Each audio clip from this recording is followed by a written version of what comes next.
আলী আলী রে, আমি অপরাধ করে ফেলেছি, আমি আমার নফসের উপর জুলুম করে ফেলেছি। ও আলী, আমি আবু বকরের দরবারে গিয়েছিলাম, আবু বকর আমাকে তাড়ায় দিয়েছে। উমরের দরবারে গিয়েছিলাম, উমর আমাকে বের করে দিয়েছে। আলী রে, আল্লাহ রাব্বুল আলামিনের পক্ষ থেকে মাফের কোনো ব্যবস্থা আছে কিনা? হযরত আলী ডেকে ডেকে বলেন, মাফ করা না করা এটা হলো আল্লাহর ব্যাপার। কার ব্যাপার? রে সালাবা, আবু বকর তোমাকে বের করে দিয়েছে, উমর তোমাকে বের করে দিয়েছে, মাফ করা না করা এটা হলো আল্লাহর ব্যাপার। আমি তোমার ব্যাপারে কিছু বলতে পারবো না, তুমি আমার দরবার থেকে বের হয়ে যাও। জোরে বলনা সুবহানাল্লাহ। সবাই বের করে দিলেন। শেষ মুহূর্তে সাহাবী ভাবলেন, সালাবাতুল আনসারী ভাবলেন যে আমি ভাবছিলাম আমার এই লজ্জার কথাটা বিশ্বনবী রাহমাতুল্লাহ আলামিনকে জানাবো না। সকলেই যখন আমাকে তাড়াই দিল, আমার বিশ্বাস বিশ্বনবী রাহমাতুল্লাহ আলামিন কোনোদিন আমাকে তাড়াই দিবেন। আল্লাহর সাহাবী সালাবাতুল আনসারী রাদিয়াল্লাহু তাআলা আনহু চলে গেলেন বিশ্বনবী রাহমাতুল্লাহ আলামিনের দরবারে। নবীজি গো, আমি আমার নফসের উপর জুলুম করে ফেলেছি, আমি জালেম হয়ে গেলাম। ও গো নবীজি, আবু বকরের দরবারে গিয়েছিলাম, উমরের দরবারে গিয়েছিলাম, আলীর দরবারে গিয়েছিলাম, সকলে আমাকে তাড়ায় দিয়েছে, সকলে আমাকে বিদায় করে দিয়েছে। আমি জানি গো বিশ্বনবী রাহমাতুল্লাহ আলামিন কোনোদিন আমাকে বিদায় দিতে পারেন না। ও নবীজি, মাফের কোনো ব্যবস্থা আছে কিনা? আমি আল্লাহ রাব্বুল আলামিনের পক্ষ থেকে আমি কোনো মাফ পাওয়ার কোনো ব্যবস্থা আমার জন্য আছে কিনা? আমি ক্ষমা পাওয়ার জন্য আল্লাহর কাছে কি করতে হবে? আমার জন্য আপনি একটু সুপারিশ করুন না। আল্লাহ নবী রাহমাতুল্লাহ আলামিন ডেকে ডেকে বলেন, সালাবা রে, আমি বিশ্বনবী রাহমাতুল্লাহ আলামিনের সঙ্গে তুমি কি করলা? আরে বিশ্বনবী রাহমাতুল্লাহ আলামিনের সঙ্গে তুমি খেয়ানত করেছো, তুমি বিশ্বাসঘাতকতা করেছো।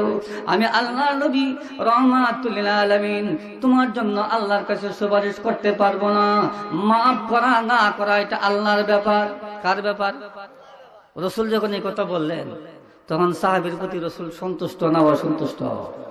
আর একটু জোরে কর।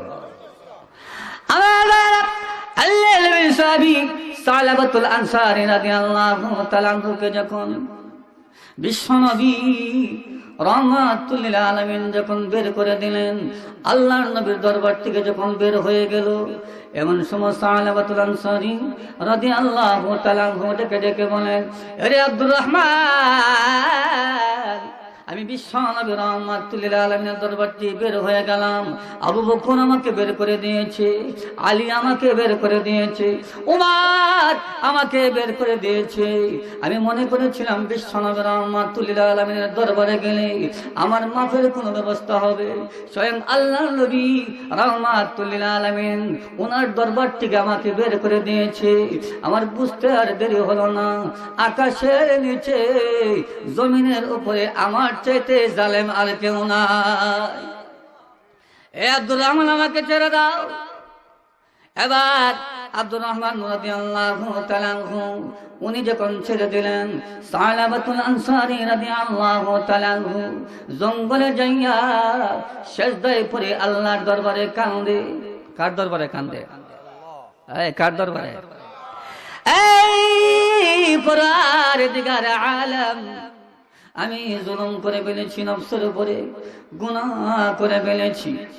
আল্লাহ আবু বকর আমাকে তাড়ায় দিয়েছে, উমর আমাকে তাড়ায় দিয়েছে, আলী আমাকে তাড়ায় দিয়েছে, এমনকি তোমার বন্ধু রাহমাতুল্লিল আলামিন আমাকে তাড়ায় দিয়েছে। আল্লাহ, জুলুম করতে পারি কিন্তু তোমার রহমত থেকে আমি নৈরাশ হতে পারি না। আল্লাহ, আমি তো তোমার বান্দা, ও পরওয়ারদিগার আলম, তুমি আমাকে মাফ করে দাও, আর না হয় জমিন পাঠায়া দাও, জমিনের ভিতরে ঢুকে যায়। জোরে বলনা সুবহানাল্লাহ। আল্লাহ রাব্বুল আলামিন জঙ্গলে আইসা আমি কান্নাকাটি শুরু করলাম, তুমি যদি মাফ না করো বিশ্বনবী রাহমাতুল লিল আলামিনকে কোনদিন আমি আর এই মুখ দেখাবো না।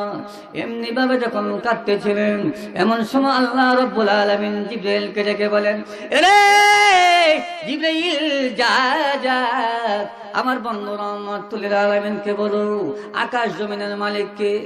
জিবরাইল আয়েশা বললেন, নবীজি গো বলুন না আকাশের মালিককে, জমিনের মালিককে, আকাশ জমিনের ভিতরে যা আছে তার মালিককে।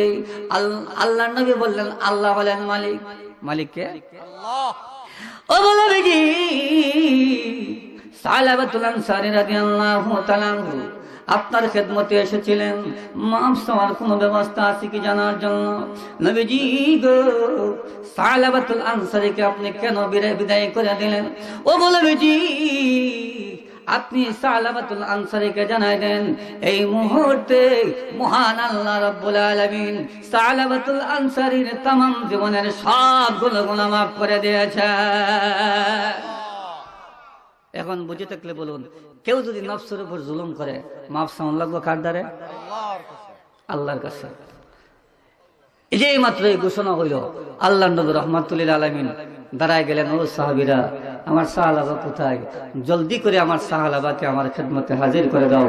জোরে জোরে কোন সুবহানাল্লাহ। হযরত আবু বকর, ওমর, সালমান ফারসি চারজন সাহাবী সালাবাতুল আনসারীর সন্ধানে বের হয়ে গেলেন। গিয়ে দেখেন পাহাড়ে জঙ্গলে সেজদায় পড়ে কাঁদে, সেজদায় পড়ে এই পরওয়ারদিগার আলাম আল্লাহ নবী রাহমাতুল লিল আলামিন তারাই দিয়েছে, আবু বকর তারাই দিয়েছে, ওমর তারাই দিয়েছে, এমন কি আলী পর্যন্ত আমাকে তারাই দিয়েছে। আল্লাহ তুমি রহমান, তুমি রহিম, তুমি দয়ালু, আমি গুনাহগার, তুমি কি তোমার গুনাহগার বান্দাকে মাফ করতে পারো না? এমন সময় হযরত আবু বকর সিদ্দিক রাদিয়াল্লাহু তাআলা আনহু সাহাবার সামনে দাঁড়ায় গেলেন। রে সাহাবা, কান্দিস না, আল্লাহ রাব্বুল আলামিন তোরে মাফ করে দিয়েছে। জোরে বলনা সুবহানাল্লাহ। সাহাবা বলেন, না আপনার কথা আমি যাইতাম না, আমি আপনার বাড়িতে গিয়েছিলাম, আপনার খেদমতে গিয়েছিলাম, আপনি আমাকে তারাই দিয়েছেন। না না, আপনার কথা আমি সেজদার থেকে মাথা তুললাম না। জোরে বলনা সুবহানাল্লাহ। বার আল্লাহ নবীর সাহাবী সালাবাতুল আনসারী সেজদায় পড়ে কাঁদলে, এমন সময় রাদিয়াল্লাহু তাআলা আনহু দাঁড়ায় গেলেন। সাহাবা রে, কান্দিস না, কান্দিস না, এই মুহূর্তে কোরআনের আয়াত নাযিল হয়েছে, আল্লাহ রাব্বুল আলামিন তোমার तमाम জীবনের সবগুলো গুনাহ মাফ করে দিয়েছে। হ্যাঁ, আল্লাহ রহমান, আল্লাহ রহিম, আল্লাহ নিশ্চয়ই তার বান্দাকে মাফ করতে পারেন। সালাবাতুল আনসারী সেজদা থেকে মাথা তুললেন। ওই সালাবাতুল আনসারীকে আবু বকর, ওমর সঙ্গে করে চলে গেলেন মদিনায়। মদিনায় যেতে যেতে ফজরের আজান হয়ে গেল, মসজিদে নববীতে ফজরের জামাত শুরু হলো। আল্লাহর নবী রাহমাতুল লিল আলামিনের সঙ্গে সাহাবীরা জামাতে শরীক হলেন। এমন সময় আল্লাহর নবী যখন বললেন আল্লাহুম্মা তাকাসুর হাত্তা, এমন সময় দেখা যায় মসজিদের মধ্যে বিকট একটা আওয়াজ। জোরে বলুন সুবহানাল্লাহ। আল্লাহুম্মা তাকাসুর হাত্তা যুরতুমুল মাকাবির, এই কথা বলার সাথে সাথে আরেকটা বিকট আওয়াজ। রাসূল বলেন, আসসালামু আলাইকুম ওয়া রাহমাতুল্লাহ, আসসালামু আলাইকুম ওয়া রাহমাতুল্লাহ। সালাম ফিরে দেখেন সালাবাতুল আনসারী জমিনের মধ্যে পড়ে ঘোরাঘুরি করতেছে। জোরে বলুন সুবহানাল্লাহ। বার আল্লাহ নবী রাহমাতুল লিল আলামিন ডেকে ডেকে বলেন, সালমান, আমার সাহাবার কি হয়েছে? হযরত সালমান ফারসি রাদিয়াল্লাহু তাআলা আনহু ডেকে ডেকে বলেন, সালাবাতুল আনসারীর বুকে ধরে, মুখে ধরে, হাতে ধরে বললেন, নবীজি গো, আপনার প্রিয় সাহাবী সালাবাতুল আনসারী জীবনের জন্য দুনিয়া থেকে বিদায় হয়ে গিয়েছে।